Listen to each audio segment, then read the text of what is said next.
Welcome back. Fit Brain Club and Alzheimer's Orange County have a very important thing coming up in January they want to talk to you about. And we have Dan Daly here to talk to us about exactly what's going on January 8th. We're going to be talking about driving and Alzheimer's, right? Right, and, exactly. That's that tricky conversation. One of the last conversations you usually have to have with a person who's suffering from dementia is, you can't drive anymore. Right, exactly. It's a real challenge, emotionally speaking, for the recipient. Mm-hmm. It's also a challenge for the family member who has to break the news. Right. And as I told you earlier, I was a conservator for a friend of mine who had been diagnosed with Alzheimer's early onset. And that was about 18 years ago. And when I had to break the news that I had to get his license non-renewable, that was a major challenge. But in his case, it took about a day and he got over it. But there are some people, whether they have dementia or not, they reach that certain age and the reactionary time slows down. Mm-hmm. And that's when you potentially have a problem on your hands. Because a lot of them drive from rote memory. And they know from point A to point M, they know exactly how to get there. Right. I can tell you all the streets I take to get places sometimes. I do that, like you say, that rogue memory. I know how to get to Anaheim Stadium or Disneyland or something like that, right? Because I just know how to get there. Right. And if they are thrown off with the detour sign, they have to take a left turn instead of a right turn. That could be a cause of accident. And at that point in time, problems begin. And they surface very quickly. Right, and that can be legal problems too, right? We could, if they're getting in an accident and they have dementia, well, that's a prime ticket for maybe a lawsuit or personal injury and those kinds of things. Right. And then we're talking about savings, houses, and those kinds of things, maybe being up for grabs. You're looking at the total assets. If a lawyer gets involved, nothing against negative about lawyers, but they're going to protect their client. And sometimes they'll seize assets, or the court will seize assets, and that's when you have a major problem.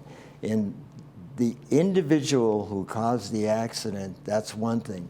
The family who's responsible for that loved one, they're involved big time. Right, they might be an executor or have power of attorney, and therefore they're really the ones in charge, almost like if you had a minor that got into some trouble, the parents would be also liable. Right. It's a tough situation to be in. But in retrospect, the best thing to do is get rid of that license. And tear it up or do something with it, like a credit card. Right. Yeah. Well, and that's we all have stories. I remember years and years ago, my wife's grandfather hadn't come back from the store for a little while, and he was visiting, and he'd taken the car, and he was showing those early signs of dementia. We went out and found him just driving up and down Crown Valley, and because he didn't know couldn't figure it out, and we got him back and everything like that. But you see those early signs, and like you said, even if there aren't those early signs of dementia, there's that. You get to a certain age where your reaction time just isn't there anymore, and you just the capability of doing that. But that's that last bastion of freedom that folks have, right? That's the last thing where they get to the bank, they get to the store, they get to go out and do things. And taking that away can be a very traumatic thing for anybody. Absolutely. They'll drive to the bank, to the barber shop, post office, you name it, church, synagogue, you name it. That's the last vestige of independence. And very, very important to them. Yeah, and once you take that away, and that's where the anger, they're upset, and it's not about the fact that maybe it's time. It's the fact that all of these things are going away for them now, and they feel even more dependent of having lived a life of independence. How do we make that transition though? How do you kind of ease people into that transition where going from independent to a certain amount of dependency or reliance? if in the case of somebody with dementia, you have to be very patient in explaining to them.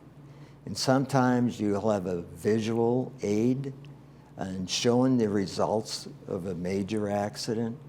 And as long as it clicks with them, but it's not going to be one meeting Right. or one discussion. It's going to be a steps, step 1 through 5 maybe. Right. And it all depends upon how advanced that dementia is. The other thing you have to consider is the fact that their short-term memory is really compromised. And so that's... So you might have the same conversation over and over again Right. with them in terms of that. And that's also a sign that, you know, telling you you're making the right decision sometimes, right? Like, they can't remember yesterday's conversation. It's clear that, you know, they're going to have some challenges driving. Or during the conversation, if you get them to agree that driving can be hazardous, and then you show a picture of an accident, and they agree, and sometimes a picture's worth 1,000 words. And whatever it takes, you're going to have to get very creative in pointing the negative aspects of an accident out to them. And it usually works. Yeah.